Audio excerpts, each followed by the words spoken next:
Hello everyone, and welcome back to Fleet's Random Ramblings. Yes, we're back. I'm sorry I'm a little bit late today, but, well, unfortunately the problem with coming home from work after really giving it your all is, well, I like to have a lie down after work. Unfortunately, occasionally I forget to actually set an alarm, or occasionally just don't set one, and, well, fall asleep. And that leads us to where we are now. And why I'm slightly later than usual, about an hour late to be precise. But. We're back. We're here. We exist. And we got some Patreon questions to get through first of all.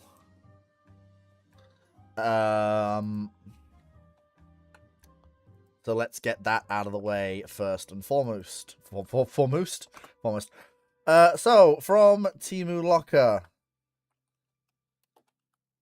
on Patreon.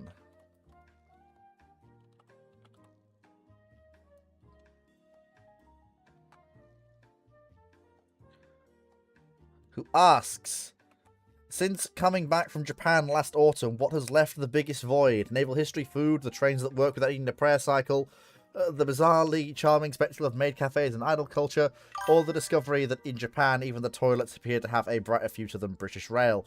Well, apart from me taking umbrage with the dig at British Rail, given that the British Rail system works 9 times out of 10, nothing. There's nothing in Japan that I don't have here that I'm pining for. You spend 4 weeks in a foreign country, you tend to miss home unless it actually really grabs you. And unfortunately, Japan was just that little bit too different for me to really fall into loving the country. Make no mistake, it was a lovely country to visit, but I don't think I'd want to live there. Same reaction I've had to going anywhere in the world, basically. It's a lovely country to visit, and it has an excellent culture, but there's nothing about it that I feel drawing me back in any meaningful way. There's nothing I really miss. Not really. The thing I could say that I missed the most, arguably, would be some of the restaurants we went to, and some of the food that we had. But even then, it's more of a, no, that was nice, let's try that again, rather than I desperately miss it. If I'm honest. So, those of you that don't know, so yesterday, Timu decided he was going to give a stupid amount of money to the Twitch channel. So, he has 3 questions on Patreon today, because he gave a ludicrous amount of money yesterday. So, Timu's second question. The Steam Age gave us machines ranging from the ingenious to the frankly unhinged. If you could bring back one weird and wonderful steam-powered machine as a modern replica, what would it be? The steam element, a steam fire engine, an amphibious dredger, or some other magnificent mechanical fever? Oh, come on. I mean, it's obvious. It's SS Great Eastern. You're asking me not to bring back Brunel's masterpiece.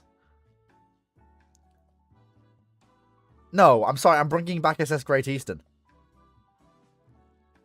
Like, that's just... No, I'm sorry. Yeah, there's no contest. I'm bringing back SS Great Eastern.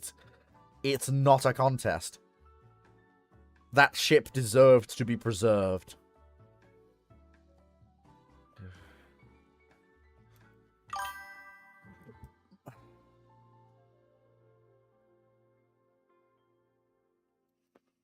And now Timu's third question.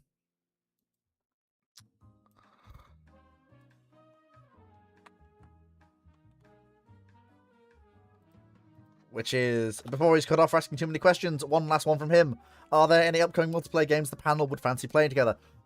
Well, we do like some Hoi 4, and we do like some Total War Warhammer. But apart from that, we don't really have much in the way of things I'm looking forward to going up. Basically, that's the long and short of it, as far as I'm aware. I don't have a panel right now, so I don't really know if they would be willing to deal with that. But I'd have to discuss with a panel that I don't actually have.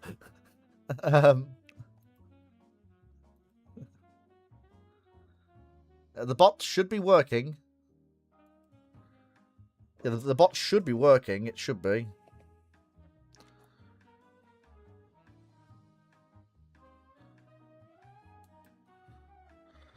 Okay, so standard rambling rules apply, as you all know. So let's get cracking.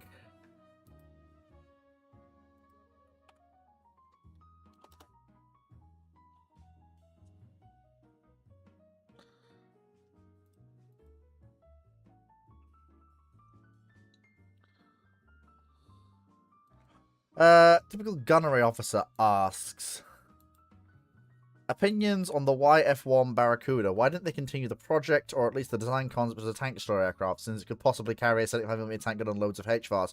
Because the plane fucking sucked! Because the plane sucked so hard, they dumped it. It was abysmal. Its engines were underpowered, its armament was chronically inefficient, its climb ratio was utterly trash. The damn thing nearly burned itself to pieces 5 times.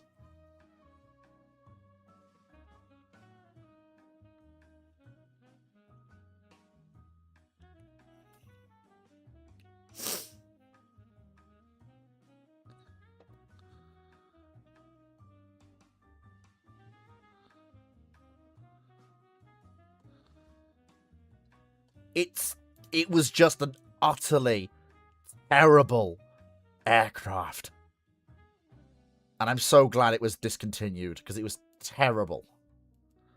It probably could not have carried a 75mm gun or lots of HVARs. It could probably have carried neither of those things without tearing itself apart.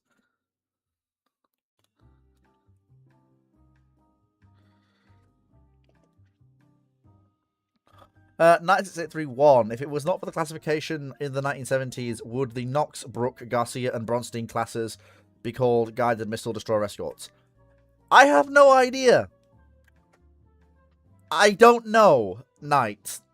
I am not familiar with the US Navy's parlance. On such a vessel. They were frigates in every other way, and they filled the same role as frigates in every other navy. And as far as I'm aware, the US didn't have destroyer escorts in the post-war period. I think they stopped building destroyer escorts in the post-war period, actually, now that I think about it.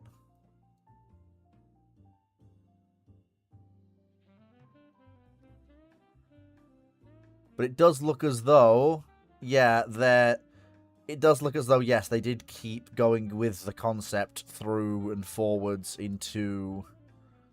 Yeah, so yeah, well, yeah, I mean, the answer's right there on yeah, the answer's right there on... Yeah, it's right there, Knight. Yeah, they would have been. They would have been. It says it right there. It's even on Wikipedia. Yes, they would have been guided missile destroyer escorts. That's literally... It's right there. A simple Google search would have answered that question. Why did you need me to do it?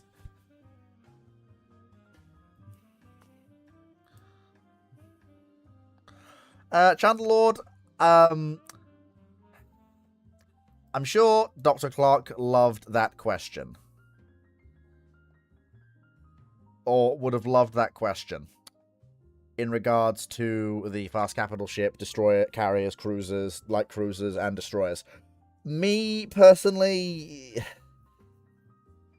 I dabble in Star Wars occasionally. It's not a passionate area of interest for me. It's not something that I've read all the books and know all the lore, and... I like the occasional funny Star Destroyer that shoots the gun and makes the funny sounds. I'm not big into it like Dragon and Foxo are. It's just not my kettle of fish, my guy. Please stop. Like, please, look, you can ask the questions here, but unless Dragon's here, it's not really something I know enough about to answer with any degree of passion or decency. So we'll go with Admiral Wellesley's question next. Admiral Wellesley asks, if you were to design the ultimate fighter for the late 1950s, what would you do? Well, for the late 1950s, let me see. So, wait a minute. Late 50s. Let me have a look. There we go. Well, are you familiar with the actor formerly known as the McDonnell Douglas F4 Phantom? Because that's exactly what I would fucking build. Because that is the ultimate fighter for the late 1950s. It is.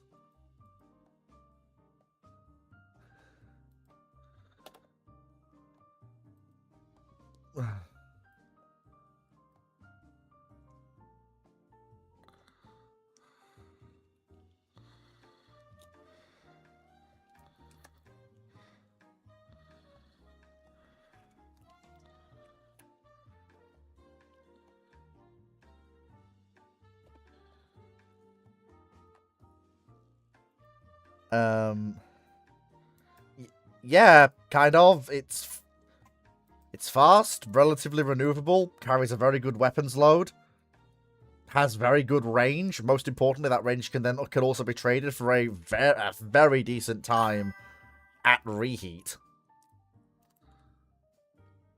compared to some of its contemporaries.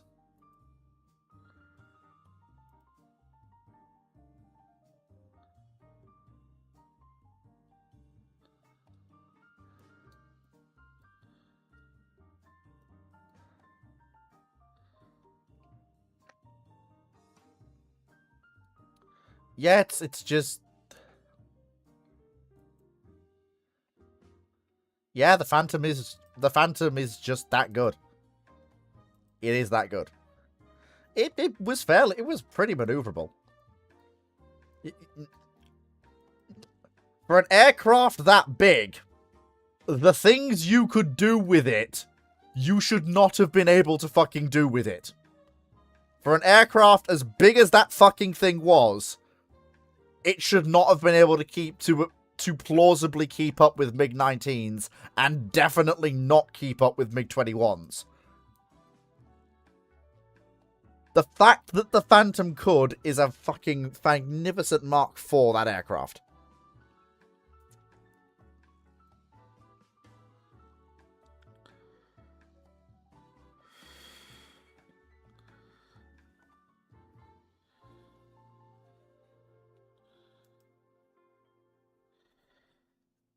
If I designed it from scratch? Purely from scratch? It would still end up walking, talking, and looking like an F4 Phantom. Because I would be aiming for the F4 Phantom specs. And nothing less than. Because to push any further in any direction, because the F4 is the all-rounder. It's decently maneuverable. It carries a decent weapons load. It's decently long-ranged. It's decently quick. But it's not a world beater in any of those areas because you can't be when it's built. You can't be a world-beating aircraft in every area.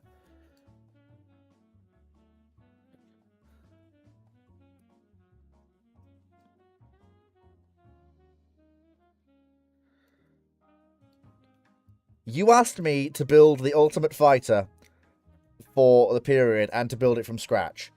If I build it from scratch aiming to have the Ultimate Fighter, I'm going to end up with the F4 Phantom.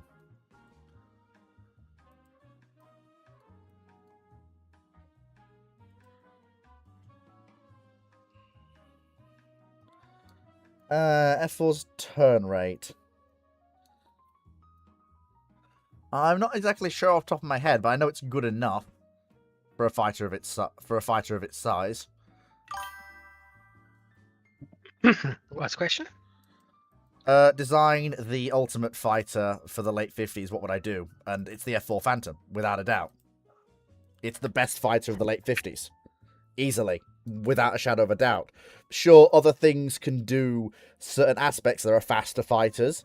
There are more maneuverable fighters. There are fighters that carry a heavier weapons load. But to get as good as the F4 gets in all of those areas and not completely suck in any of those areas, that to me is the ultimate fighter for the period. It's Well, definitely for a curious fighter. because the F4 Phantom isn't introduced until Wikipedia basically 61. Wikipedia says 1958. So That's when the first prototype was manufactured. aha, but therefore it flew, so that it still But counts. by that point, it's not the F4 Phantom. It's its predecessor that was a strike bomber, which isn't a fighter. That's it. Technically speaking, this is referring to that would probably be referring to the XF4H-1. Which is a fighter. Nope. No. But also, yeah, Wellesley, the Phantom having hybrid. the Phantom having high drag causing lots of issues in dogfight is a myth put about by the reformers. Don't listen to it. No, it's a significant issue with the early Phantoms. How many times was this reformer myth that the F4 couldn't dogfight be bandied about again? That's not what she said. That's not what I said. What I said was it was an issue with the early F4s, especially with their wingtips, that created a lot of unnecessary and unpredictable drag. Yes, but the issue I'm referring to is the fact that this is then retroactively applied to all F4s, unfortunately. Yeah. But again, that's not what Foster said.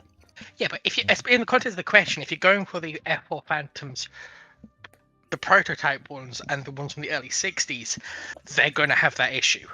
They're going to have it hard. Yeah, Wellesley, a pure dedicated air superiority fighter, which the F4 was not. The F4 was better than basically any other fighter in that role. It MiG-17 would like a word. MiG-17 died to Phantom in droves over Vietnam. Over Vietnam, yes. But we're not talking Vietnam era Phantoms here. We're not talking AM9s. Which are the things that put down the MiG-17s en masse.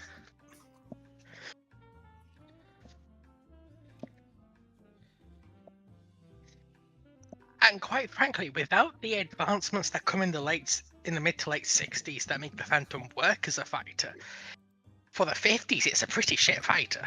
The Lightning. You want to put the Lightning as an air superiority fighter?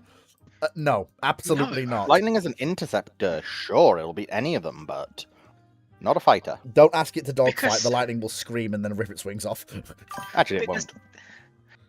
And also... it'll run out of fuel immediately. Yes. And it only rip its wings off if the wing load over the wing fuel tanks are uneven. Because they only had, what, 30 minutes of fuel? If that. In the integrated fuel tanks, they had 19 minutes. So you want the ultimate dogfighting fighter that's not an interceptor, that's a pure dedicated air superiority fighter in the late 50s. I don't think any of those existed. Yeah, they did. It's called the Super Saber. Also, Mirage 3 would like a word. Also, doesn't the Super Saber? Mirage 3 would like a word. Doesn't the Super Saber also say design? Yes, but my answer was, if I'm designing anything, it's going to end up like the F4 Phantom, because that's what I want. Yeah, and you're not going to get it. Because the tech needed to make it the GOAT of aircraft doesn't exist for another decade.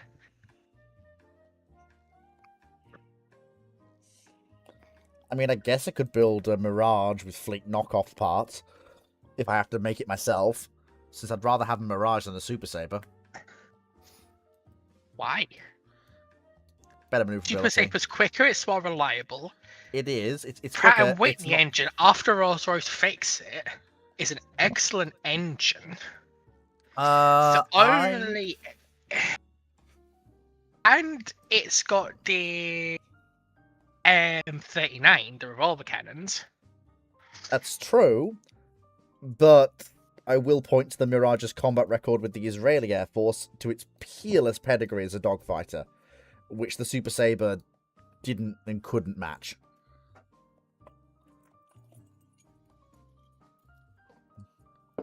The Super Sabre was good, Yeah. The Super Sabre was good, don't get me wrong.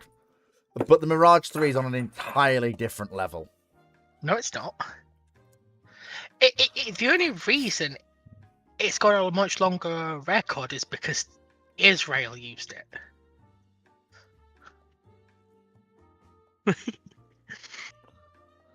Because, let's see. It's only really the Republic of China who used them quite a bit after their retreat to Taiwan. And the French fucking loved their Super Sabres. And they made the Mirage. I mean, I suppose. But the still, fact the French used the Super Sabre over the Mirage where they could should tell you. To the point where even as late as 1967 in the retreat from Algeria, French F-100s were doing combat missions to defend the retreating French army. Super Sabre's an early 50s aircraft, though. Not really. Yeah, it's 53.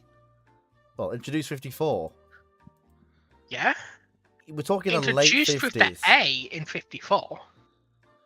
So you're basically saying the ideal best fighter for superiority in the late 50s is a fully tweaked out hypothetical last model Super Sabre. No. Is that what you're telling me? No, because if you're doing that, you're looking at the F and you're looking at the ones that were in the late 60s. I'm taking the Super Sabre that after the A's and with the B's and C's has all its kinks worked out. And it's received the hard points for when you're looking at going to the C's and D's. It's receiving the hard points for Sidewinder, which it can use. It's mechanically reliable for an aircraft of its period. And it's been in service a couple of years. So it's a known quality, you're not dealing with brand new technology. And if you want a fighter that will work and be reliable, it's the best. I suppose. See, that's not actually the worst of ideas. It requires some extra tweaks, but it's doable. Because one of the main problems with Steve Vixen was the lack of actual guns. She had pretty good turning characteristics. Not the and actually Steve could do Vixen well. glazing again. Care to explain that one? This, to quote to the meme from Jimmy Neutron, Dragon, this is the 25th time you brought the Steve Vixen No, into it's your not. fighter project. I didn't even bring it up. I'm sorry, but like I had to make the meme joke because it just seems like every time we talk about 50s fighters, this fucking thing rears its ugly I head. didn't bring it up. But I'm not. It wasn't you bringing it as well. Just this fucking thing rears its head, and I'm like, just die already. You were a terrible aircraft. Because it wasn't. It had a lot of good aspects. It just suffered from the Fleet Air Arm being the Fleet Air Arm. It also was introduced 1959. So it counts. If you, for one, you probably would want to replace. Now again, since it says design, I would probably go with something alongside the Vixen design. Have it instead of a tandem cockpit. Have it instead of the side by side. Have it one in front of the other with a linked cabin. That would make things much better overall. To be brutally honest. Yeah, if you you're doing give it some gun armament, probably 220 mils. Yeah, you can go for Don't 230. go too over. You can go to. I'm sure you can go. For sure, you can cram 230 mils in there. Didn't have 30s at this point. The Hunter is A does not around. until 63. A does not until 63. Doesn't the Hunter have them? Late model Hunter does. No. Late model Hunters also 60s Oh. aircraft. No, all hunters carried Aiden. Every single hunter type carried Aiden. As far as I'm aware. If I'm The reading this. Hawker If you Hunter. want Hunter is also another actually good one to work with. Yeah, the F6 F.6 had the 30mm Aidens. However, the earlier it was first introduced and operated with 20mm. I would need to do more looking into that to really make my statement either way, but Hunter's actually another good choice for a decent fighter, to be honest. But yeah, you could go with the 30mm, but I'm not sure the 30 is going to get you that much at this period.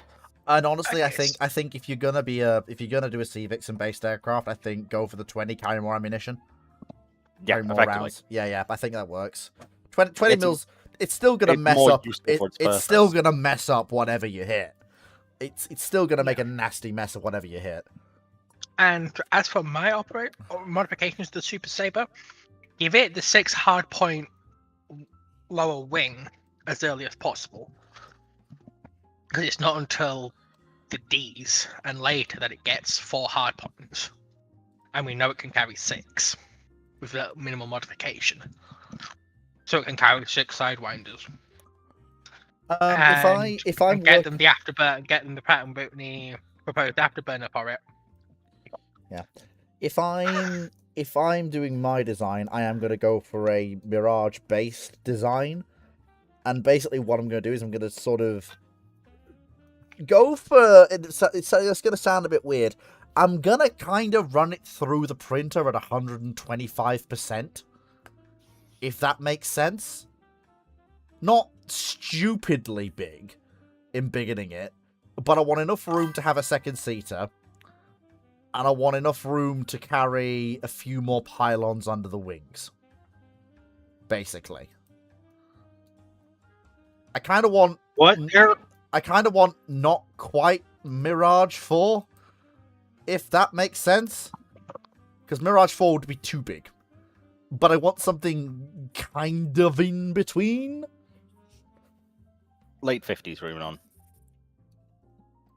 Do you have the workload for a guy in back in the late 50s? What? Or am I pushing the Vietnam War too far forward? No, I want a... Yeah, I do want... Yeah, because the whole point is if I'm going to build the Ultimate Fighter for the late 50s, given that it didn't say we couldn't use hindsight, I want to future-proof this thing.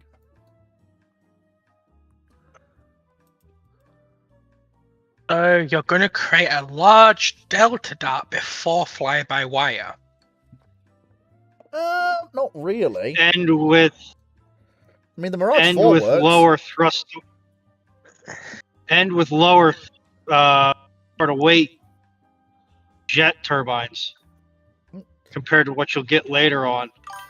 I mean, I will point You're out... basically building out a heavy fighter by the sound of it. I mean, I will point out that I'm trying to do less than the Mirage 4 did. And I'm doing it earlier.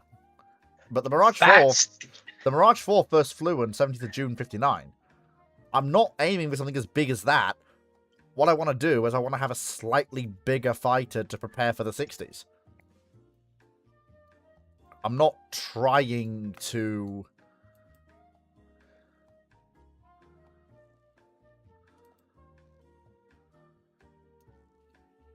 How would I put this? I'm not trying to...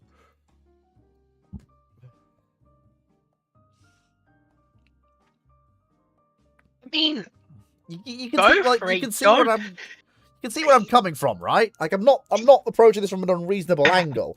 I'm aware that I'm aware that yes, you can't just run an aircraft through a printer to 125%. That's not how physics and aviation design works.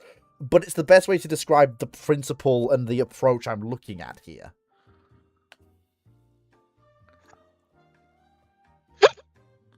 I mean, I get where you're coming from.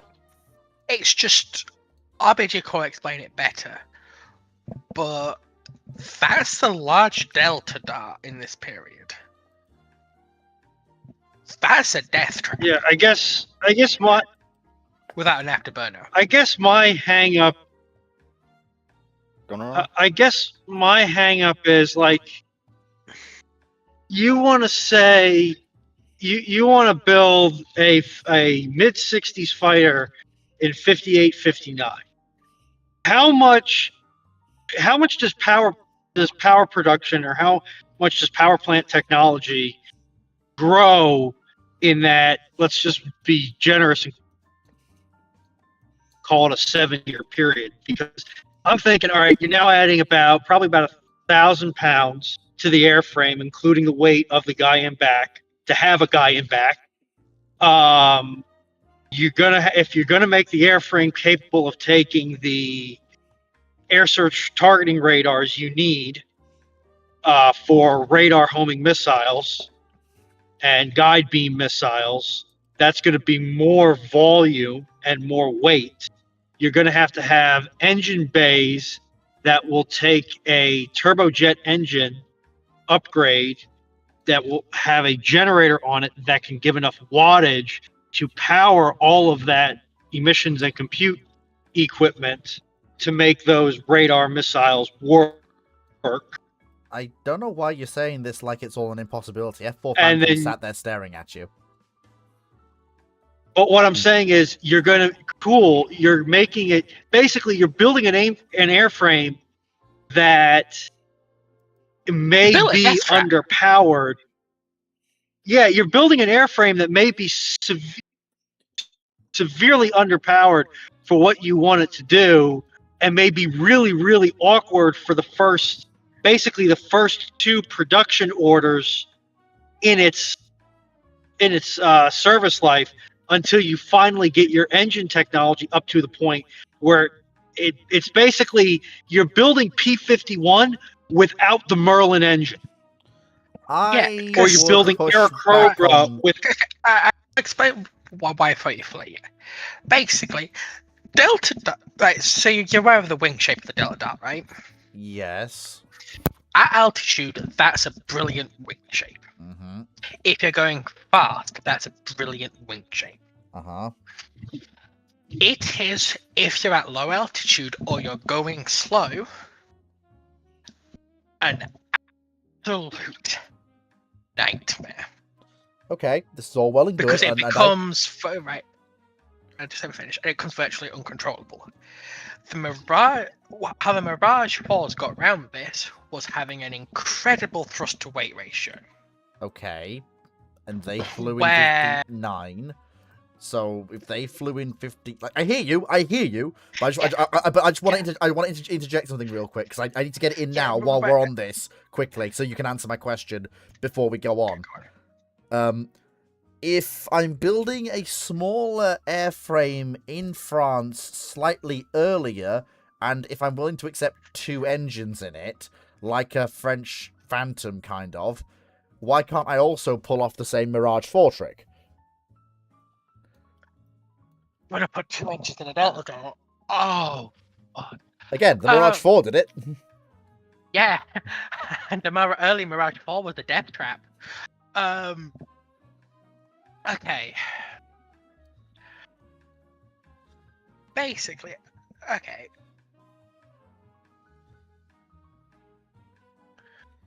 So, right, how aware are you of the issue with engaging in transonic flight? You mean the buffering and all that nonsense? Yes, but how the fact that you need a very different shape and size of control surfaces to be able to maintain control in transonic flight compared to subsonic flight. And how take the ailerons for example, a large aileron is really useful subsonic until sort of the 70s and the 80s. A large aileron supersonic is going to have a very hard time actually rotating. It's going to lock up.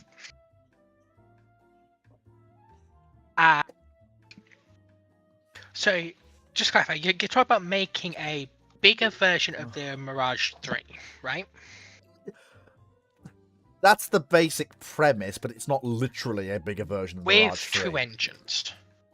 Since you've said I need the power to weight ratio to be in my favor, yes. Yeah. This is The very Mirage basic. 4 This is worked because they learn all the issues of the Delta Dart the hard way. whereas the my Mirage 3. aircraft. And the biggest, not a issue Mirage. is with 2 jet engines, especially jet engines. You need a way of having them be in sync, especially with a Delta Wing, because if one's giving off even slightly more thrust, it'll cause part of the wing to stall. I mean, part of the wing that stalls it, the entire aircraft stalls, especially at slow speeds. The French figure out how to get that working just with the Mirage 4. But that's sort of a... We learned that through blood for the French. I'd also like to point out that if you go for a twin-engine power plant, yes, you'll probably get the overall airframe power to weight up enough, maybe. You're still adding the weight of that entire other power plant, but you're going to double your fuel consumption, which means your weight's going to balloon more for the same rate.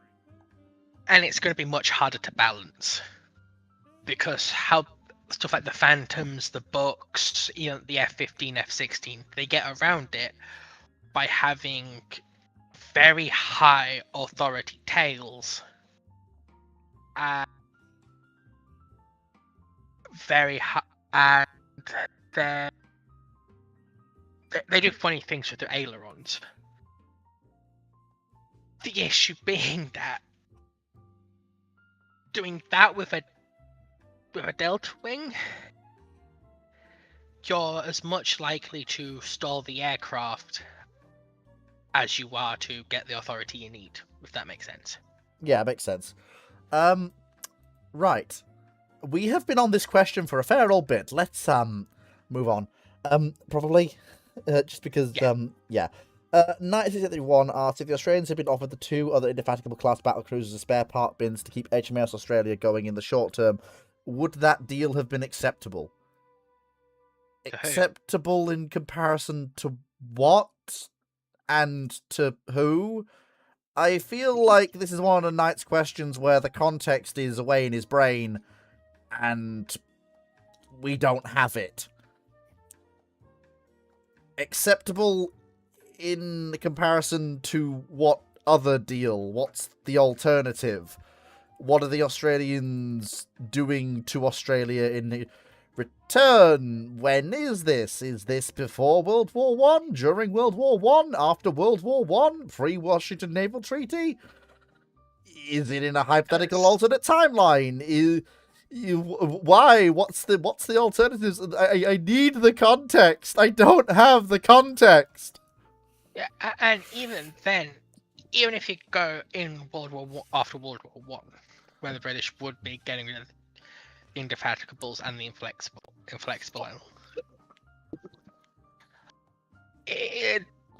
No, she's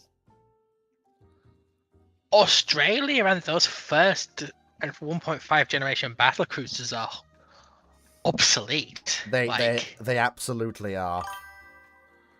I Okay, after World War One and pre-Washington, and what's the deal acceptable in comparison for? Because the Australians were able to keep Australia running and had anticipations of being able to do so. They didn't need spare parts bins if they wanted to keep her running. This is the bit that's confusing to me. What is this deal acceptable in comparison to? Because for it to be because for the deal to be acceptable, there must be something else that is unacceptable. What's this other thing that is unacceptable? Once we know that, I could look at the question and go, yes, this is something I can actually answer one way or the other. Until we have that information, Knight, I don't... I However, I would say that Australia probably would not accept the ships, Two Sisters, as floating spare parts bins, because then that's two floating bins that they have to maintain. And even in a reserve status or a mothball status, they're going to take up assets, be they physical or financial assets, to keep in a usable state for their spares. Now, would Canberra accept a couple of breakbolt freighters filled with all of the hard to replicate or reproduce spares from a salvaged Indefatigables? A pair of salvaged Indefatigables? If they want to keep Australia, yeah, maybe. I mean, honestly, But I not, don't actually. see.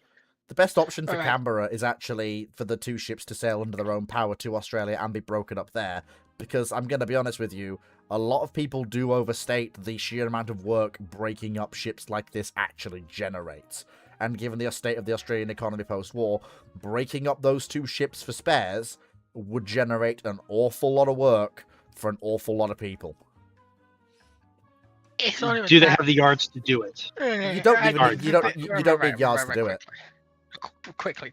The thing is, unless they're being paid to take them, there's no reason the Australian government would ever take him. Oh yeah, completely, absolutely. Because they're running Australia into the ground because she's obsolete. Yeah, She's a 12-inch battle cruiser. yeah, She doesn't have a place in the treaties. no. The treaties, and post World War II, the British are looking at the 13.5-inch battle cruiser and going, Weak. are you still actual viable combatants? Which the answer is kind of. But Yeah, the depends answer is which, Tiger, yes, Lion, no. basically, yeah. And the British are looking at, okay, Hood, when we get the G3s, Hood's going to be a, not second line, but 1.5 line combatant. Tiger, second line. Australia's in that conversation. There's nothing they get out of Indefatigible in Australia. Yeah.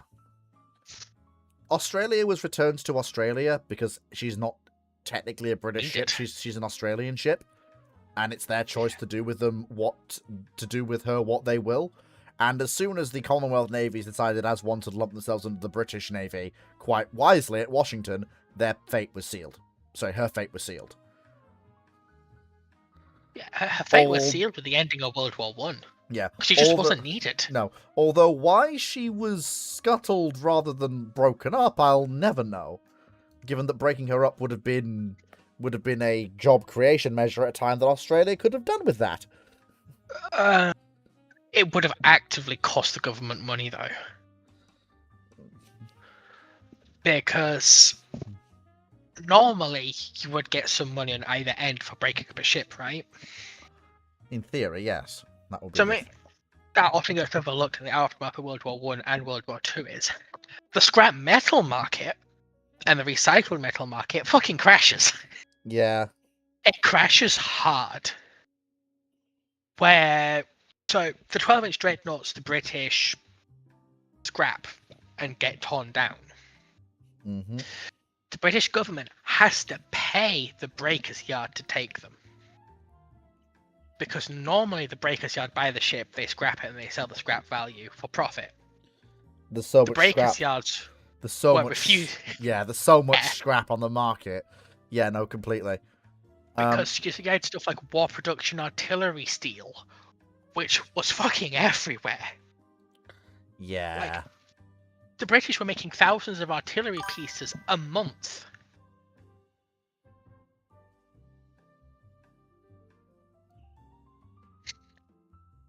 Well, no, not 1,000 artillery pieces a month. 1,000 artillery barrels a month, sorry. Yeah. Okay, next question is gonna be from typical gunnery officer. Opinions on the Burton machine rifle. Do you think it's the first assault rifle to be designed, but not specifically to be an assault rifle? Do you think the simple blowback action concept was instrumental for the designers to build their own assault rifles?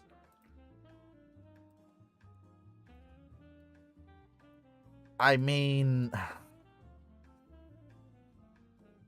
Well, it's nowhere near the first. Yeah. And I mean... The BAR is right there as well. It comes before the BAR, though. Okay, fair enough.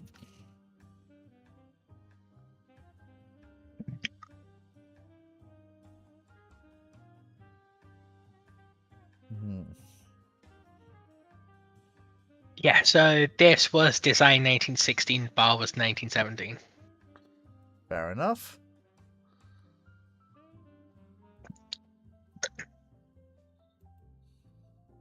And it suffers from an issue that all early machine rifles suffered from. And also early semi-auto rifles suffered from. They're expensive and they're hard to make. And in return, you don't really get much.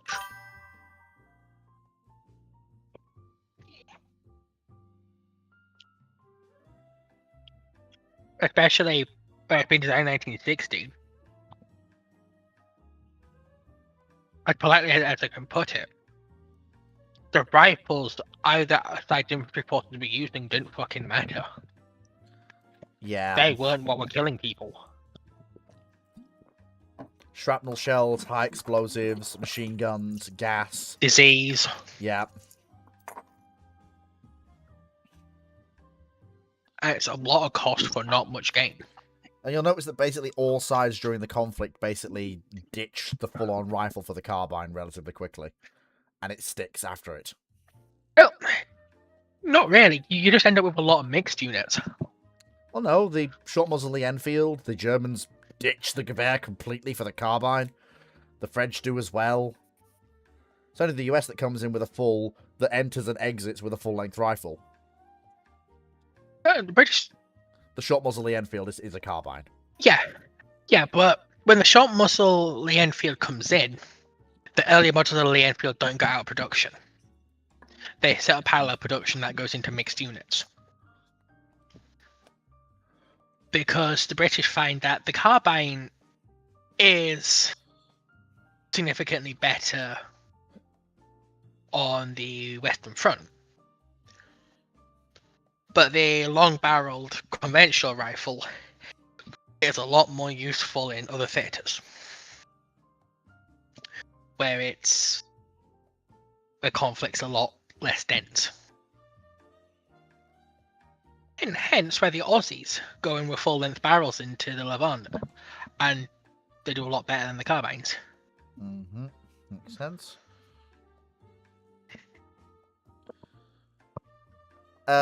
So, next question. You should Minecraft Watcher, what is your thoughts on the proposal from the 1670s to put Polaris on the Richelieu class as a refit?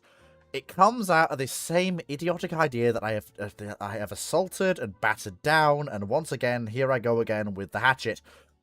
The whole idea to put nuclear missiles on battleships fundamentally misses the point of these strategic armaments when they're at sea. You want to put tactical scale weapons at sea on surface assets? Sure, fine. And if they are the same missile, except with a different warhead as some of your assets, like Tomahawk would be a good example for the US, so much the better. Because now your enemy has a lot more targets to track. This math falls away when you start considering missiles like Polaris, which are strategic level weapons. All you are basically doing at that point is guaranteeing that the task force with the battleship in it dies immediately on the outbreak of any hostilities to either a conventional or nuclear overwhelming level strike, and is next to useless to you against any peer opponent, because those are easy to reach, easy to kill, strategic level nuclear weapons. and it takes one piece off the board. And unlike with...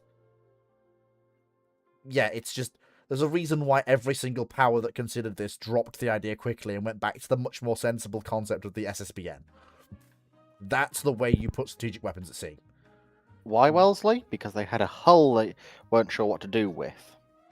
Yeah, every time these ideas are considered, it's... Yeah, Dragons basically hit it on the nutshell. It's because they had a hull that was available, and it was considered an interesting idea to have this protected surface bastion. And there is also the concept of, which I will admit was popular at the time, drawing nuclear fire. Yeah. You basically use the asset to draw nuclear fire. That is the only reason I could fundamentally see for doing this. And unfortunately for that, and the problem with doing it with these battleships is that you don't need to use strategic nuclear weapons, which would be the targets you would be trying to draw to kill the target.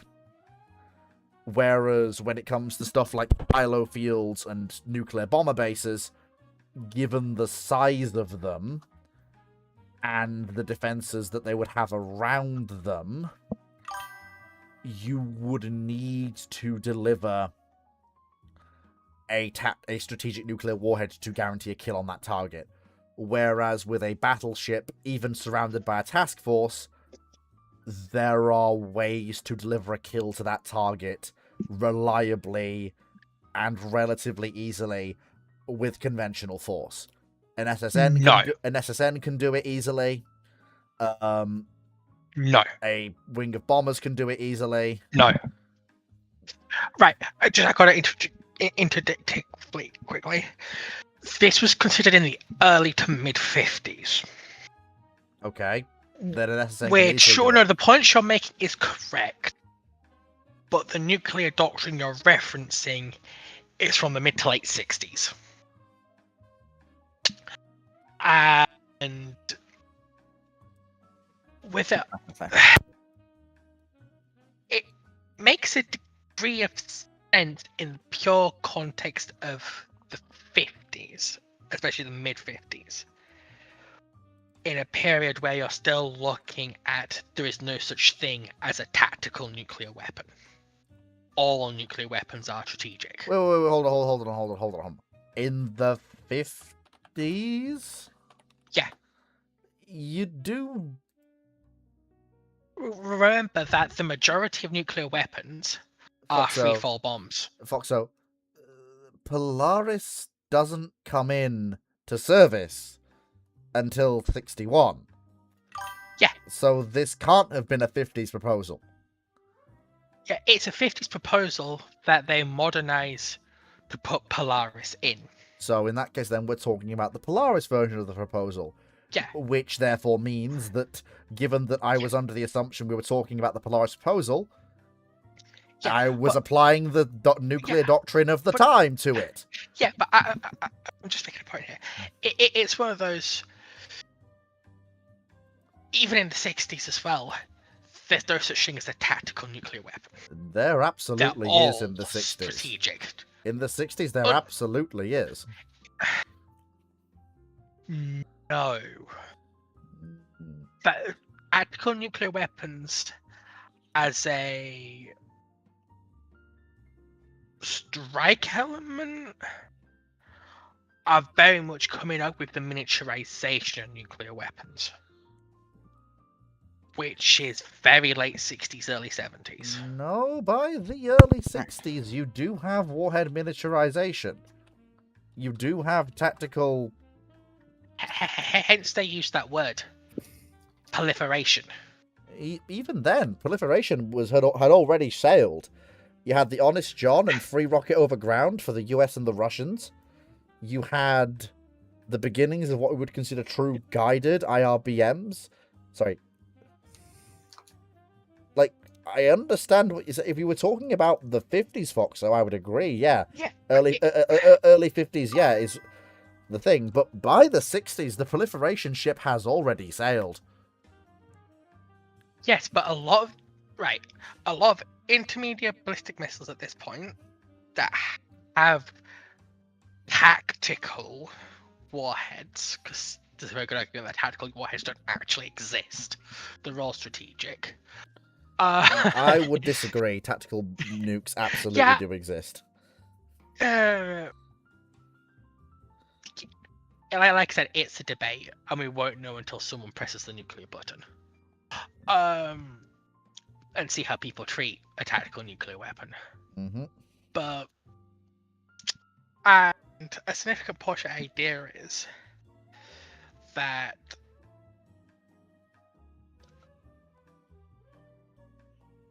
it comes out of this idea of dispersing your nuclear weapons as much as possible. So you'd have your SSBNs and you'd have your land-based bombers, right? Mm-hmm. And your hardened silos. Your land-based bombers. And your hardened silos. Don't forget your hardened silos. If you're for France, you don't have them. No, you do. France absolutely did. France maintained silo fields throughout the entire Cold War. Did they? Yeah, absolutely. Because It's only in 1996 they got rid of them. Okay. I thought they built them in the 70s, but No, France I had a a bit wrong there. no. France got a full triad in the early to mid 60s, I believe. That's why they built Mirage 4. They had the land-based silos. They were working on getting the SSBNs. They didn't have the air component. That's why Mirage 4 comes in. Yeah. And as and the idea of a nuclear-armed battleship, you see this come up with American defense planning as well. It's less an actual strike asset, and it's more a step on the escalation ladder, where it's sort of, we put nukes in the area. Unlike with an airfield, it takes quite a bit of commitment to get through a carrier's air defense and hit and sink a battleship, even in the 60s.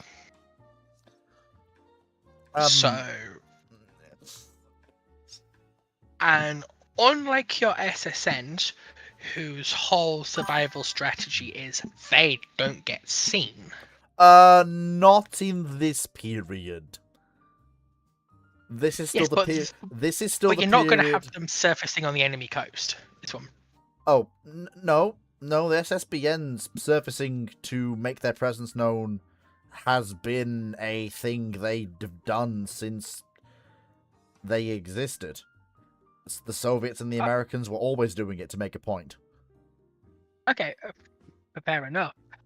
But it comes to pass this idea of getting nukes in theater as a step on the escalation ladder that start full missile and bomber strike.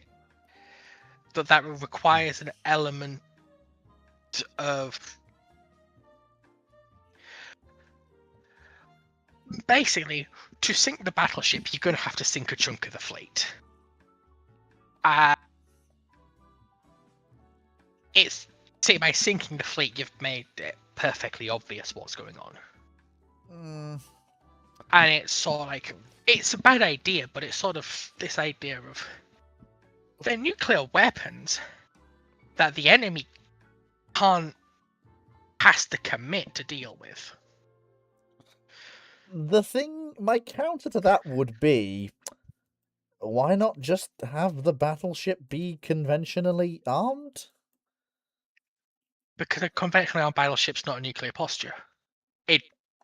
On the nuclear escalation ladder, a conventional ship doesn't matter.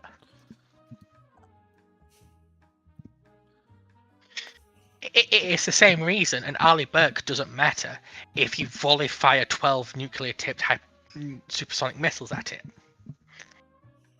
It can shoot them down, it'll still fucking die. Because they're nuclear warheads. I would also point out that while, yes, a surface asset is never as stealthy as a subsurface asset, you still have to track it and keep a submarine or other asset which can guarantee a kill on it within the kill radius. And until you get nuclear warhead miniaturization and command and control and guidance technology to the point where you can feasibly hit a ship from very far away, from over the horizon, that is a high bar to clear if you have anything resembling competent ASW escorts. Not if you're dealing with SSNs in this period. SSNs in this period are like the November and the Novembers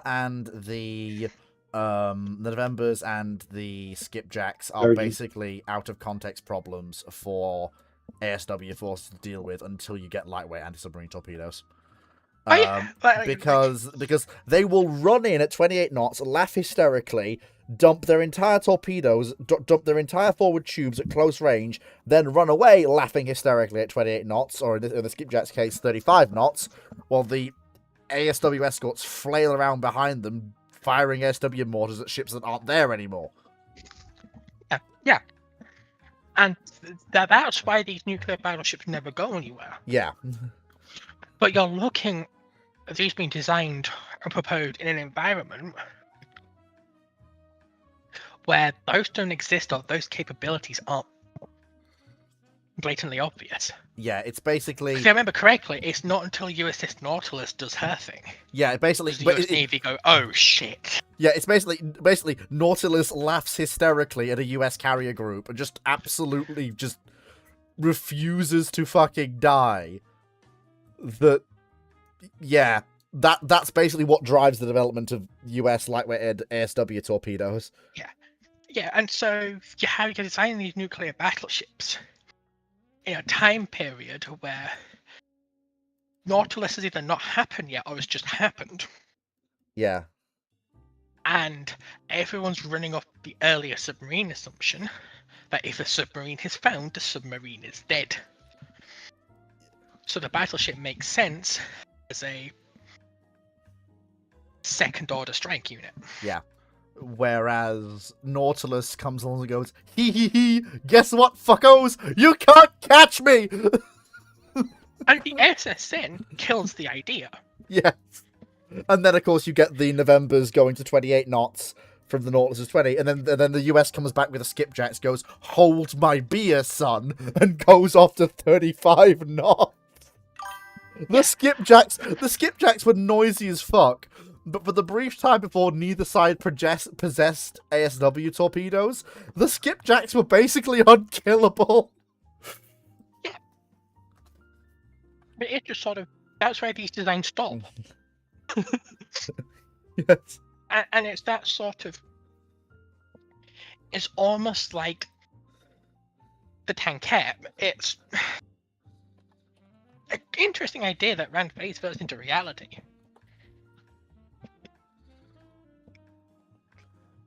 Anyway, brief aside on the madness that was early SSN doctrine and deployment characteristics. That was fun. Candlelord Chandel asks, jumping off Dr. Clark's video on the Hermes half-sisters, what if Britain built 10k Tunkaisers every batch between 1 to 25 and 1930? What name would you give the class? Would Mercury be acceptable? Okay, first things first. I don't watch every video Dr. Clark or Drac puts out. In fact, I don't watch more than perhaps 2 to 5% of them. Because I have things that I'm interested in, and not everything my colleagues make actually interests me anymore. I love them dearly, but not everything they make makes me go, ooh, I'm interested in that. So, yes, but on the topic of if I'm talking about a class of ships that has to be repeat build, wouldn't you'd have multiple classes. it wouldn't just be one class of ship, surely. If you're building these ships between 1919 and 1930, you're gonna have multiple, like, there's gonna be design iterations, right? I mean, like you can't not just have... Well, yeah, you get the cruiser carriers. No, that's not... The Hermes is not a cruiser carrier. That's not... Actually, she was. In whether or not we looked at. A lot of the follow-on designs were nicknamed the cruiser carriers. They are small, roughly 10,000-ton designs. Some of them had guns for anti-surface work, usually in a couple of turrets. Others were just straight flat tops. So yeah, you will see improvements. Perhaps the first bunch will be like you said, the Hermes half sisters, but like you're right, there will be improvements. That's fine, but yeah, but the stuff that brings back to the whole. You probably don't have that called, like, the next group might be called Mercury, but there's not going to be one class. No. You're in a Also- time where building where carriers are bespoke. So why would it be just one class? The county class are all roughly the same, though. Some of these ones are not. If the Royal Navy is building these, there will be significant differences over time. Also, I would like to point out that a lot of the county classes, A, they're cruisers, so they're built in much larger groups. And B, a lot of the counties that differ, that come later, don't tend to refer to as counties. They tend to be referred to as their subclass. Hence, the Yorks and the Exeter. Yeah. Or Liverpool and Manchester.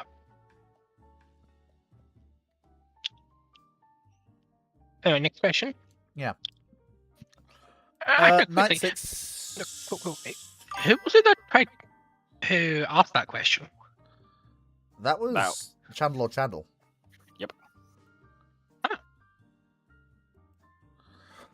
Like, even Uh, I don't watch a lot of Dr. Clark's videos. Too modern for my taste. Like for example, I watched Drax's video on the on Edward Pellew knocking 7 bells out of the Barbary Pirates because, well, it's Edward Pellew knocking 7 bells out of something. What's not to love? But anyway, Knight 71 asks, why in the early 60s were the Midway stripped of all of their 5-inch when that leaves them unable to defend themselves, as ECM will not be enough to save the ship if the carrier air wing fails to do its job? Well, I don't know where you've got this idea, but as far as I can tell, none of the Midways lost their 5-inch in the 60s. They had it reduced, but as far as I'm aware...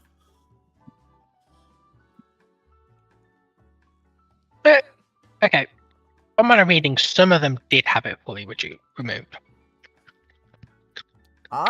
This is what I've been looking for. I'm trying to find which ships actually had it removed, and what, if anything, replaced it. But I can answer the question though for you if you want to look at that. I can answer it really, really easily. Politely, by the 60s, the 5-inch gun was the missile's coming. Let's fire at it and hope for the best.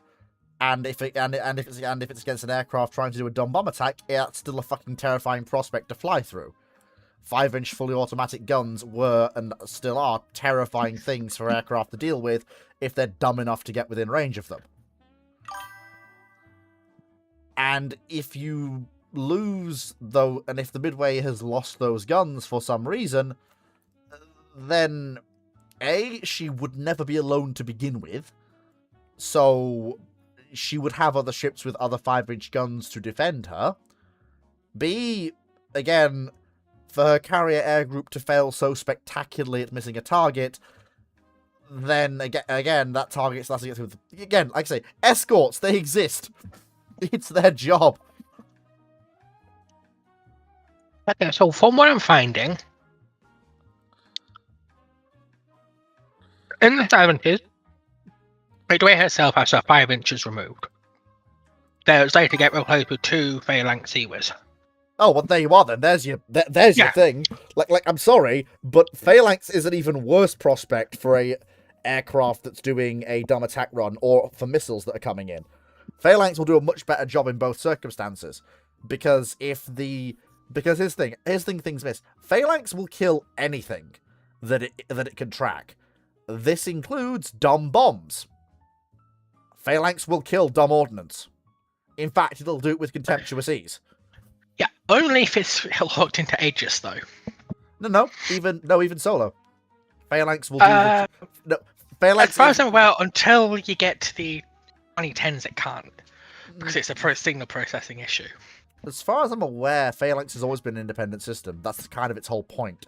It's supposed to deal with things that have gotten past everything else, and it's running fully in automatic. That's why you get the meme of it tracking things.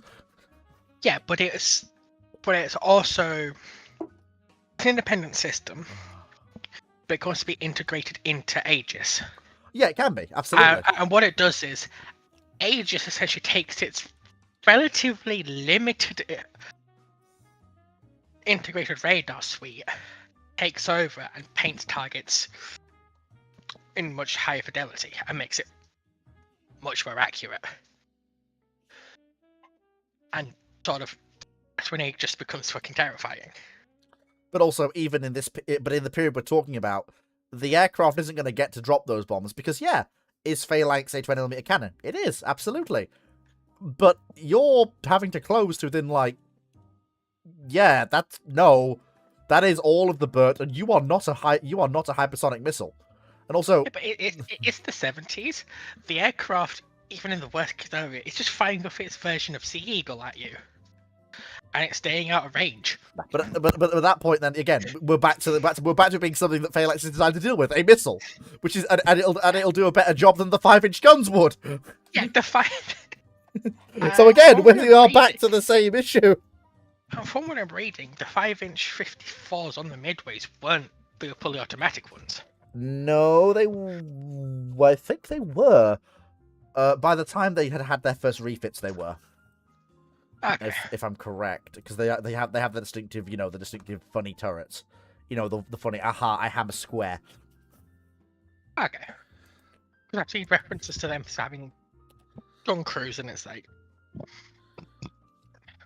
Yeah, when they were originally built, they did, but I think they did switch them for the auto-loading guns. okay. I think. Again, as we always say on Ramblings, if you think anything we say sounds wrong, please grab a keyboard, grab a search engine, and go and look. We are not experts.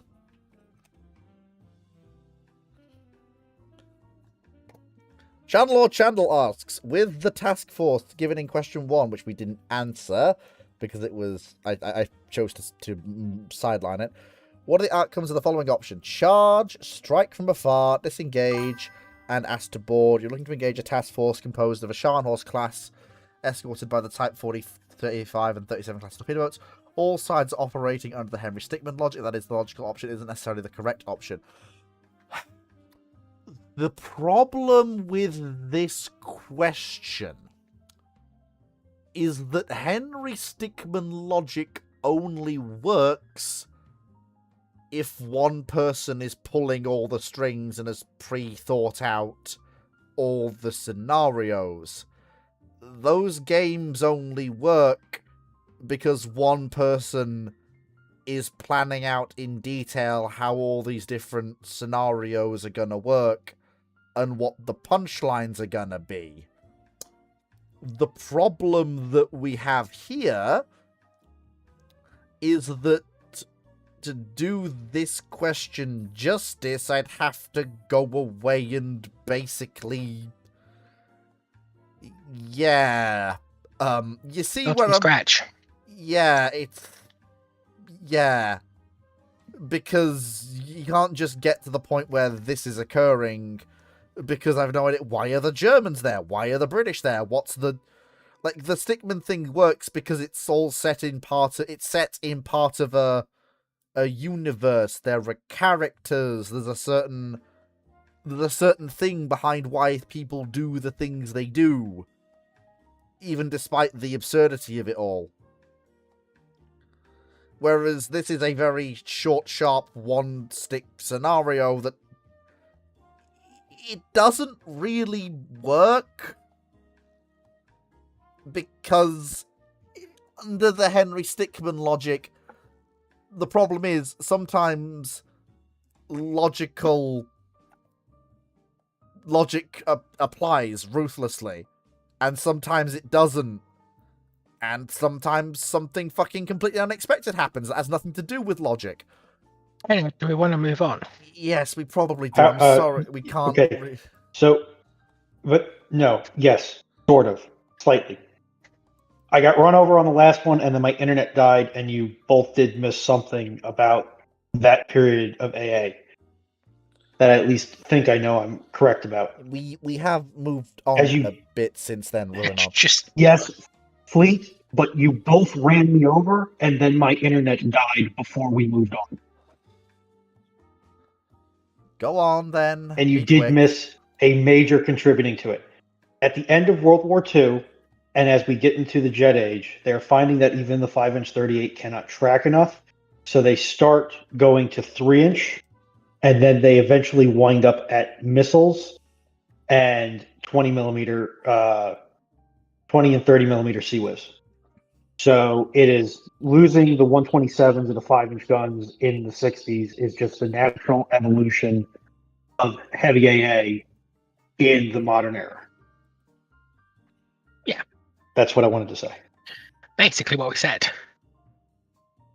I didn't hear the 3-inch get mentioned, so that's why I didn't bring up the 3-inch, but it was like the automatic 5 inches to the CWIS. fair enough. Yes, this was a thing that occurred. But yeah, so do you go and play it? Yes. Yusha Microforger, what is your favourite rating of ship from the Age of Sail? Personally, I'm a fan of third rates. I'm always a fan of a good fifth or fourth to fifth rate frigate, heavy frigate. Go anywhere in a ship like that. Fight anything that isn't a ship on a line in a ship like that. Or if you're indefatigable, fight everyone.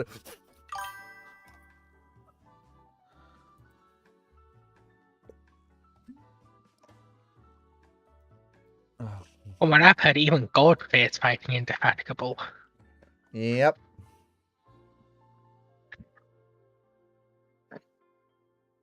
The tribals. Orcs.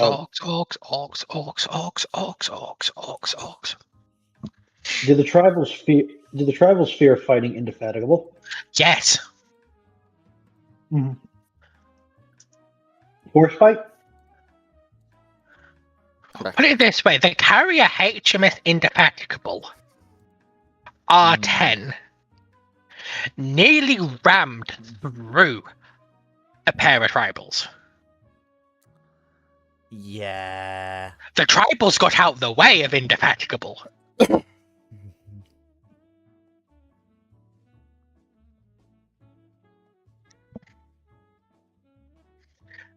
Indefatigable is a name that goes all the way back to 1816. Even earlier than that. And she was a Rosé frigate that kicked ass. Lord Chandel asks, favorite TIE fighter variant that isn't the TIE Defender? I'm fond of the classic TIE Scout. TIE Scouts are nice. Just little floaty TIE boys going around doing floaty TIE boy things. Going around and spotting rebels doing rebel things. And you know, just the TIE Scout. What the hell is that? What's what? The TIE Scout, by it sounds No, right. no wonder you like it. It's the host of TIE Fighters. Now, to be fair, it actually has a very important job. It just looks ugly as sin. I love it. It's It's- adorable. It's good, lovely. Someone stuck somebody- a house on a TIE fighter. It's lovely. Yeah, somebody shoved a Winnebago and a TIE fighter in a room with 30 pounds of Viagra. And this is what we got. It's lovely and adorable. And please, please, please. As said, it's got a very important role. I acknowledge it is a very useful asset.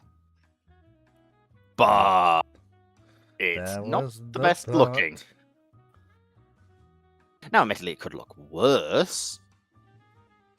But I don't think that's what you should be trying to achieve.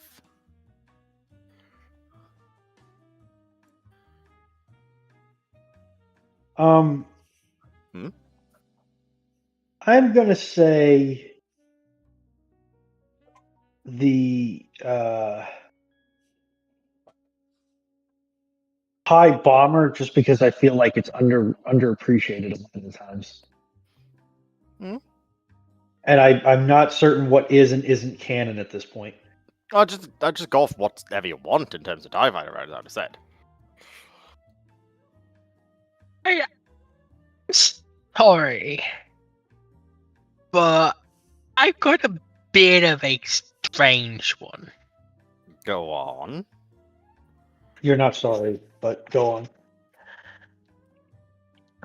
Has anyone here seen the TIE Raptor? Yes. I've heard it. It's so cute.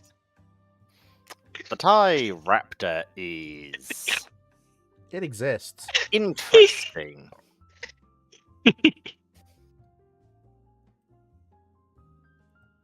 Like, you're saying about what's called Fleet's looking bad Runon. Take a look at the TIE Scout. Well, not TIE Scout, TIE Raptor, sorry. TIE Raptor's adorable, though. Yep. Did you know they made there was some plans to make a drone variant, which didn't have a pilot? It's just sort of, yes, Oh, Ball. that's cute and cuddly. yeah. I want a plushie of it. No. Yeah, It's like a goblin. Now, I'm going to raise an example that no one else has probably thought of yet. The Nissus class Clawcraft. Bloody But, okay. shit. That counts, but doesn't, but does. It is officially part of the Twin Ion engine series. It is made by Imperial forces working with the Chiss, in particular with the Empire of the Hand. And it is actually just one of the most effective fighters of the TIE series ever made. 4 laser cannons, shield, hyperdrive. A pretty good hyperdrive at that. Class 1.5 is fast. I'll allow it. Otherwise, it would likely be the TIE Phantom.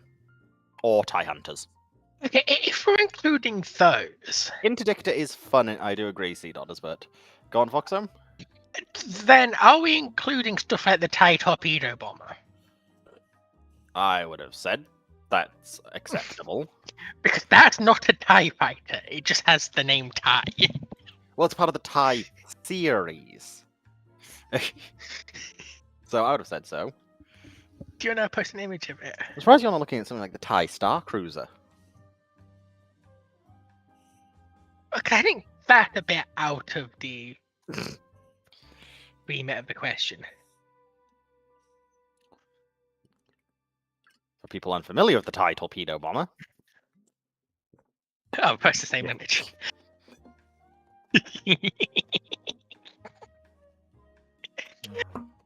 I love it because it looks like someone turned a TIE fighter cockpit into an ultralight.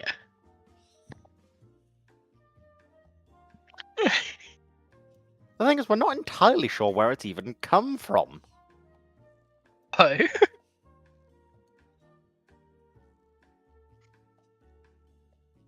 As I said, like...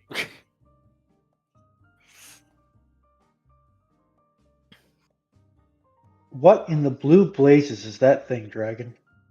the TIE Torpedo Bomber.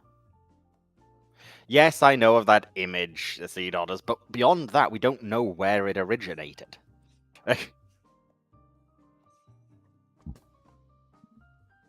I don't like it. It's adorable. But yeah, tie interdict is fun. One I actually do quite like is the Where's tie the oppressor. mauler? Where's the mauler? I can see the crawler, but where's the mauler?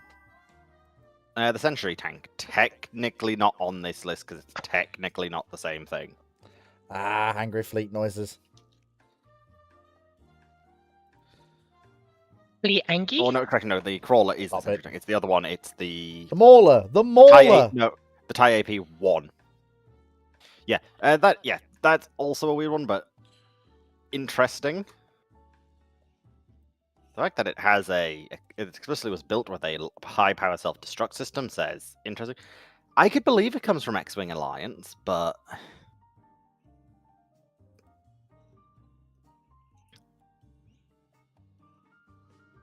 yeah, the tie oppressor is just one I find weird but interesting. Same with stuff like the tie sentinel or tie.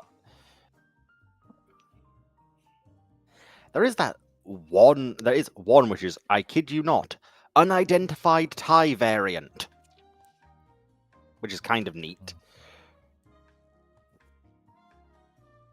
Did they ever figure out what it was? It has never been given an official name. So it's not like a UFO, in the fact that what makes UFOs so it's unidentified. We have not seen that it. It's an alien. We have seen it in a single graphic novel, primarily. It's also kind of come with one or two other bits, but we've got no clue beyond that. And it's a kind of cool looking one. It doesn't have an official name, Sea Dollars.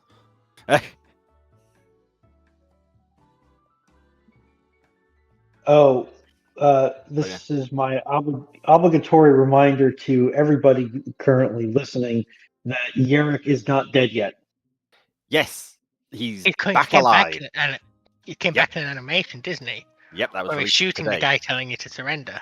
Which admitted, well, no, he's not Yep. telling them to surrender. He's telling them to get off this dead planet, which I kind of understand, to be honest. No, you didn't watch the whole animation. Yes, I did.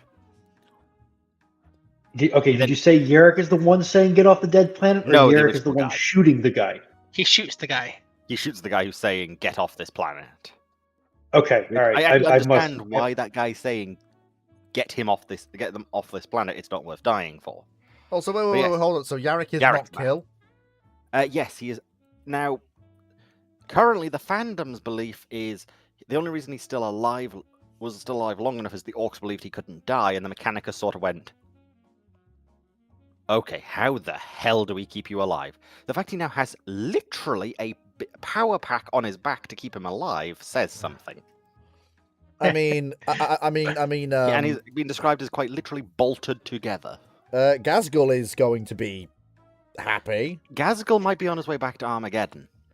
Yes. Again. What do you mean, old Deadeye's back? Right, boys, we're going. Well, this is apparently one of the largest orc incursions ever seen in Armageddon, which that really takes the cake Yeah, at that point. Yeah, that is. Yeah, and consider that that orc incursion, the largest orc incursion onto Armageddon, rivaled that of Ullanor. Fun fact. I personally don't know. Ullanor is the big warg. That big one. Actually, who is aware of Ullanor? Myself, you, and Runon, probably. I know what Ullanor is. Go on then, play it. Well, what part of Ullanor's history are we talking about? When it was originally head of the Orc Empire, when it was the center of the whole War of the Beast bit, when, our good boy, buddy, Vulcan pile driven an orc into a reactor, the fact that it's still orky to this day, all of that shit. Did you know? I'm talking about the time when Horus got shit fucked and Emps came down. Oh, yes, that one. That was Emps fun. came down, pissed off, but war geared up to the point where he was taking that shit seriously. Yes. And P.S. If Emps takes a threat seriously, And you're a Primarch, you fucking run. Yes. Wasn't that the closest we've gotten to having Quarks again? No, that was War of the Beasts. Because we actually had a Croc. Yeah, the whole... Yeah. Because the whole thing with Olenor No, is... Ulanor and Armageddon aren't the same planet. Olenor also runs into the issue of that the Warbus there wasn't a croc, but he might.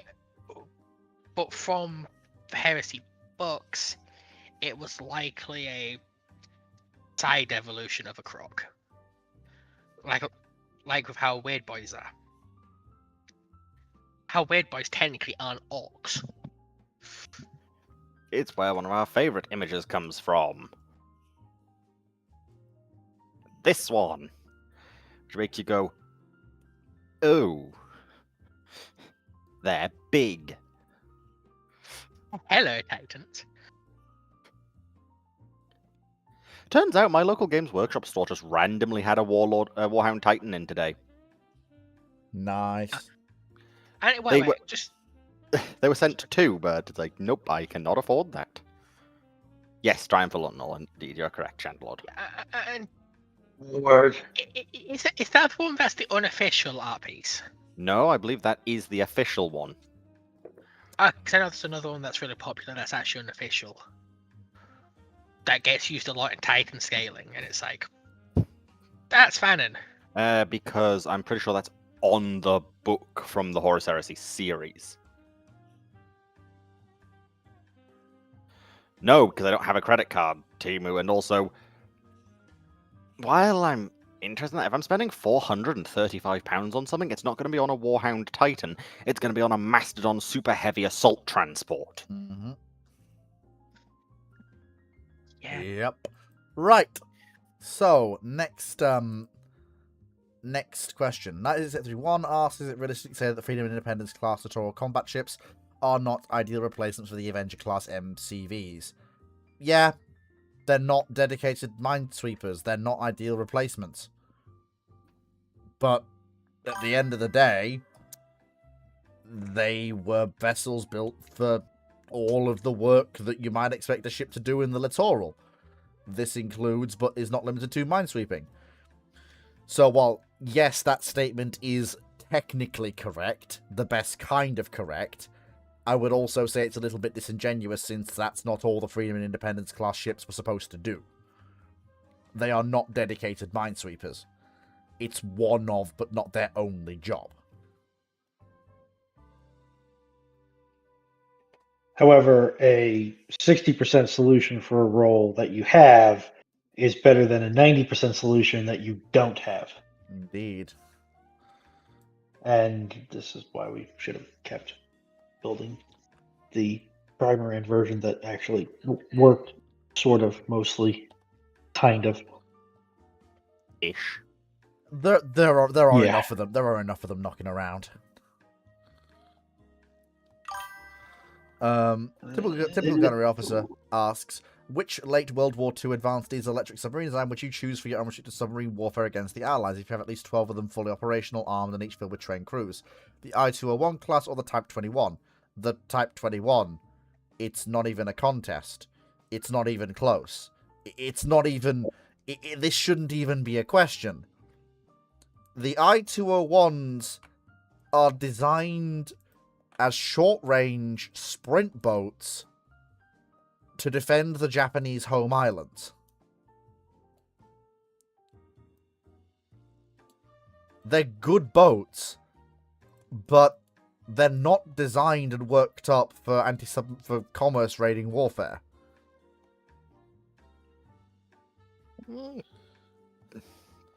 They Type are. The Type 21s are built and honed in the worst ASW environment in the world. They are built to resist the current allied ASW technology. They have homing torpedoes to help deal with escorts. They are incredibly quiet for boats of this period. They are the answer, if they are fully working, to the Allied technologies that had slaughtered their predecessors. Well, they're a attempt at an answer. Whether or not it would actually help them remains to be seen. But they are the boats I want. I don't want the 201s. It's like, it's an issue with a lot of the Japanese submarines, is that they're good boats. Then they meet chunks of the US Navy that was honed in the Atlantic doing ASW, and they just get mulched. Yeah, 201 is a lovely... 201s are lovely boats, and they are arguably... They are arguably a clean break from previous Japanese submarine construction practice. And a good clean break. But, unfortunately, that being said, they're still not as useful for the role as Type 21. And of course, the key advantage that 21 has in this is those homing torpedoes and its rapid reload forward tubes. I'm not sure how big of an advantage the G7E is going to give you at this period, but It's considering their rate of failure, Yeah, but I guess it's nice to have. No, in general, I more would than agree. a- I would still take a Type 21 over Yeah. 21, but the 201s do have their niche uses.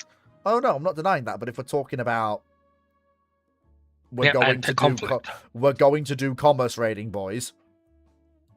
Then The biggest problem they have is they've only got the 201s only have 14 torpedoes. yeah, But then again, Yeah. 14 torpedoes is plenty, realistically. Yeah, not for the sort of work we plan to do.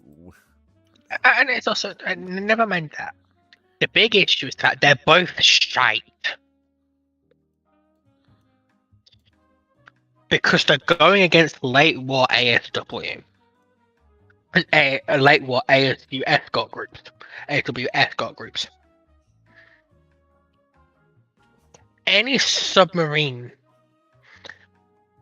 be it a Gato, these, an O400, anything short of Nautilus is just gonna fucking die.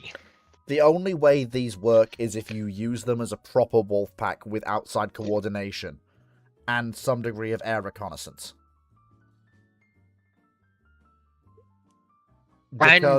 Because you need that full triad to offset the, oh dear god, the Allies have so much fucking power. Unlimited power. Not unlimited, but close to. And you need to stop the Allies adapting. And the Allies did adapt. It's why regular Dragon, the homing torpedoes don't matter. Because as soon as they came out, the acoustic torpedoes, the British started fitting noisemakers to the ships that neutralized them.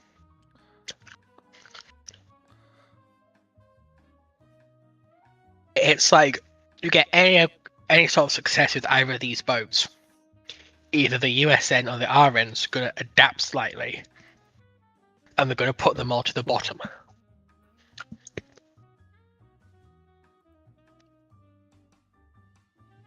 Now, admittedly, the 201 actually does have a advantage here over the Type 21.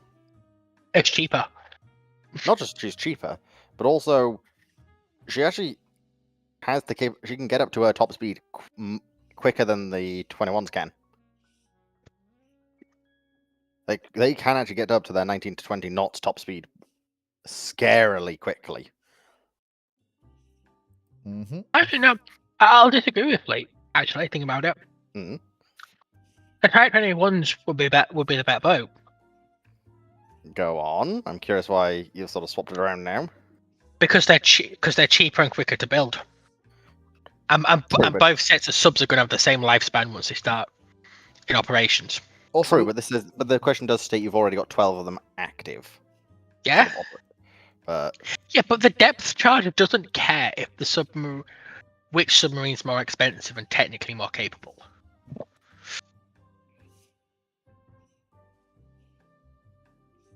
Sunderland's not going to care that you've got technically better torpedo magazines or technically better torpedoes.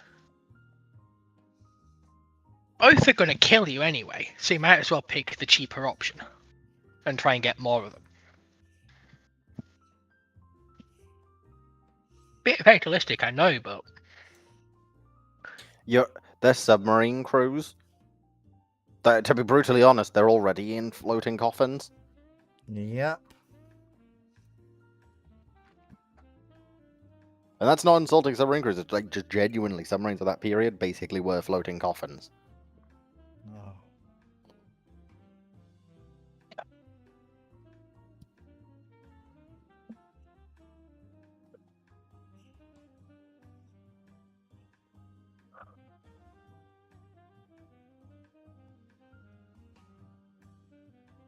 do you want to go ahead next question? Yes. Let's see. It's 15 minutes until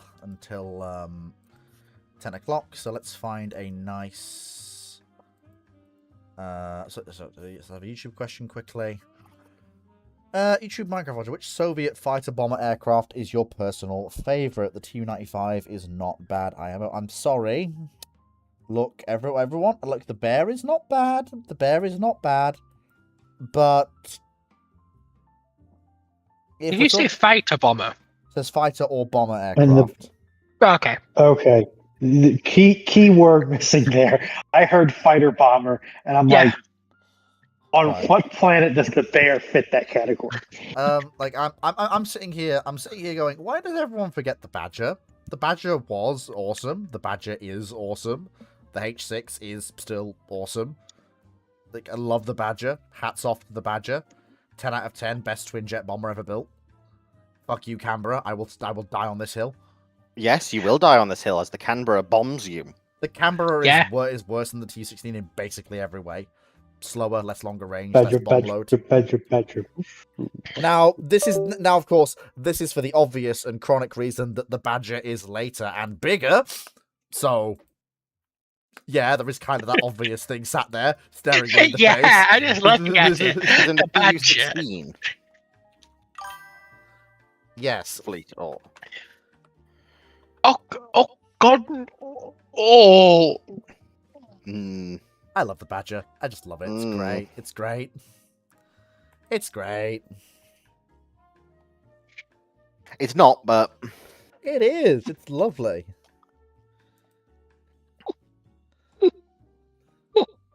are we looking at the same Tu-16 here in terms of capability?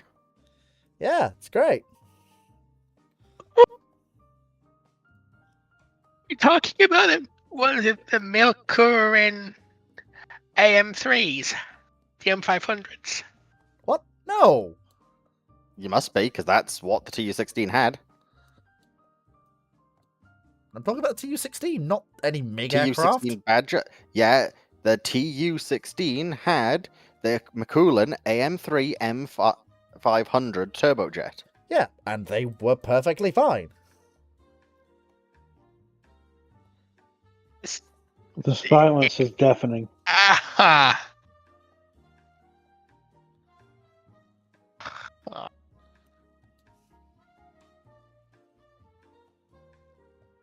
Ah.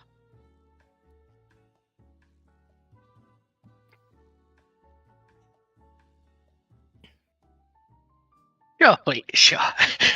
Um, I'm literally pulling a march here and going, I just think they're neat. okay, now that's fair. I'm just cringing at the single shaft. It's fine, Foxo. It's fine. But with the length of time these things fucking lasted in Soviet service before the H6 basically became an entirely different aircraft just wearing the Tu-16 skin, they did fine. They were reliable now, and do very... pull out the amusing one. They were reliable and long-lived aircraft. All of you boring people going with, modern planes. Oh no. Don't you dare. Reject modern. Embrace glory. If you say the Yak 9K, I'm lynching you. No. And she'll do it. Better. And she'll do it too. I've The seen. TB3. I've seen what that girl can do. It's terrifying. The Tupolev TB3. I'm Also not known as gonna the lie. Antonov 6. I'm not gonna lie. Dragon pulling out an absolute solid choice. 10 out of 10. I'm not gonna. It can't even complain. That's brilliant. Okay, so big question: are we saying best for who? I mean, it No, it doesn't say best. No, it just says says his is your favorite. personal favorite. Hence why I rolled it with the TU-16, going. I just think it's neat. Okay, I'm going to do the one I thought you were talking about before you confirmed. No, you're actually in the TU-16. The TU-160. Oh, not the over-glorified white swan. She is beautiful. And technically, she's a brilliant aircraft. I mean, good luck to her. Rivaled only by the B-1 in majesty. With one crippling flaw. She was built by the Soviet Union. The fact that the Tupolev has a multiple mission armament. You can have it carry 5 separate fighter craft. Stop You it. could have it carry 2 fighters and 3 kamikaze anti-ship guided torpedoes. Wait, You can have it carry which tanks. Wait, which one?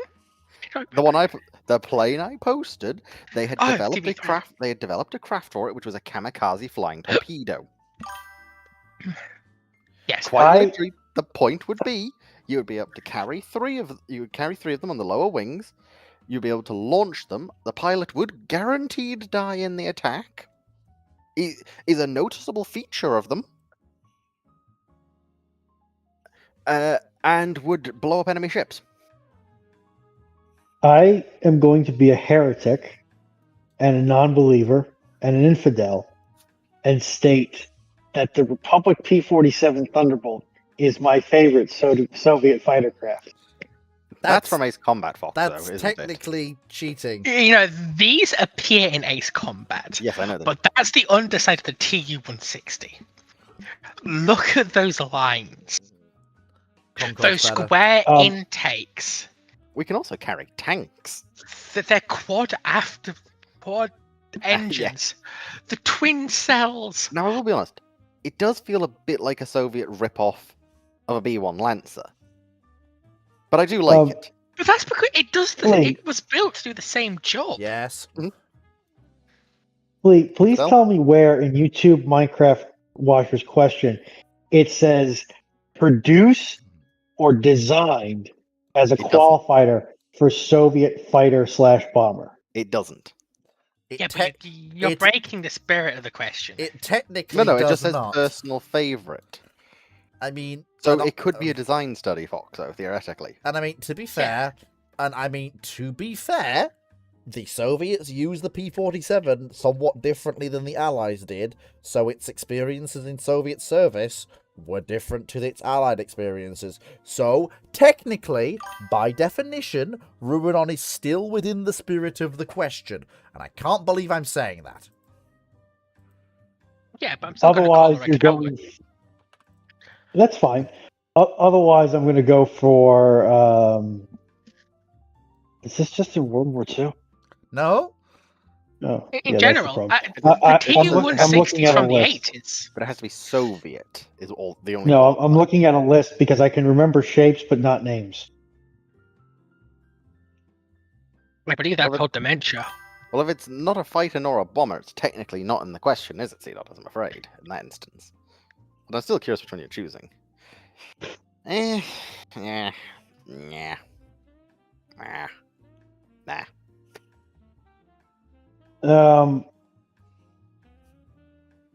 I like the 19s and the 21s, the MiGs. I mean, yeah. It's very vanilla. I prefer the 21.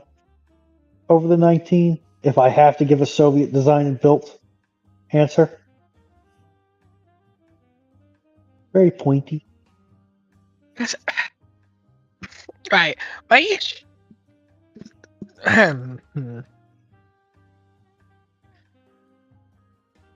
So I'm just No, squishing on the it's not a- Tu-160. No, it's not a flying tank, Sea Dodders. It's a gliding tank. Yeah, it's a glider. It don't count as either a fighter or a bomber. And also, it's Uh, not flying, technically. It's falling. Yeah. But it's just the fact that there is something special about the large variable geometry strategic bombers. I agree. They have a grace and serenity that no other aircraft can match. Fight me.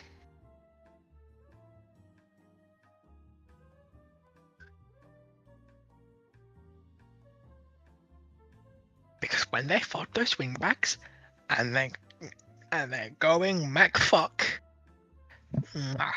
and they can do it on the deck. I also just really like the Tu-160. It's how those engines are podded.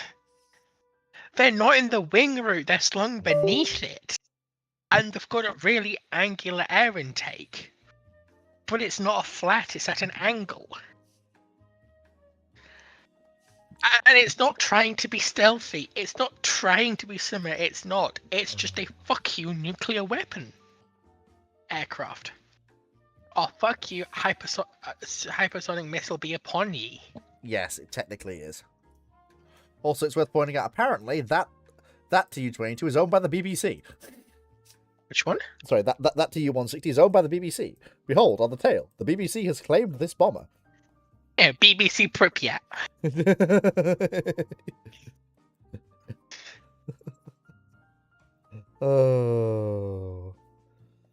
Oh dear.